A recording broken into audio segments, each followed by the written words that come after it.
Bismillahirrahmanirrahim.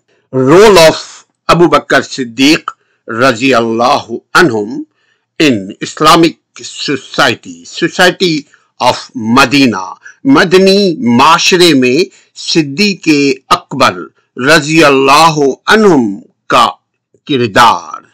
مدینہ میں مدنی معاشرے میں صدیق اکبر رضی اللہ عنہم کی زندگی نہایت ہی سادہ اور اسلام کے لیے تاریخ اسلام کے لیے مفید اسباق اور عبرت انگیز واقعات اور سبق انگیز واقعات اور تاریخ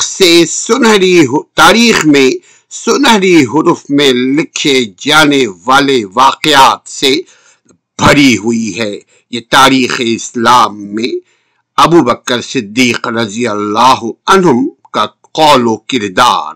آپ نے فہم اسلام یعنی اسلام کی سمجھ، وژڈم اسلام اور انسانی زندگی پر اسلام کے نفاذ کے سلسلے میں ہمارے لیے بہت سی زندہ جاوید مثالیں چھوڑی ہیں.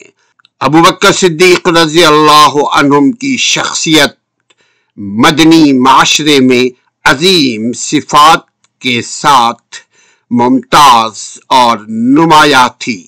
رسول اللہ صلی اللہ علیہ وسلم نے اپنی احادیث مبارکہ میں کثرت سے آپ کی مدح و توصیف فرمائی ہے اور آپ کے فضائل و مناقب کو نمایاں کیا ہے.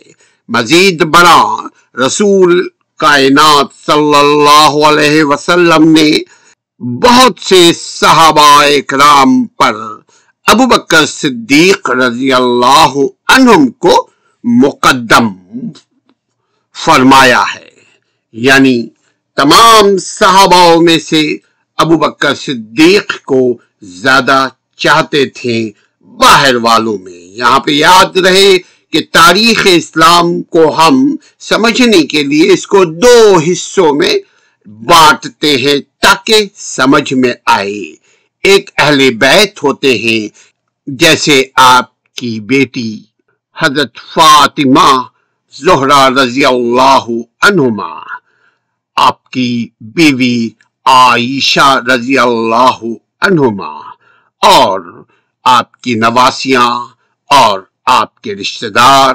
یہ سب الگ ہیں. ہماری گفتگو ہو رہی ہے کہ باہر والوں کے لیے دو حصوں میں، ایک گھر والوں کے لیے ایک باہر والوں کے لیے. تو باہر والوں کے لیے جو نبی صلی اللہ علیہ وسلم جو سب سے زیادہ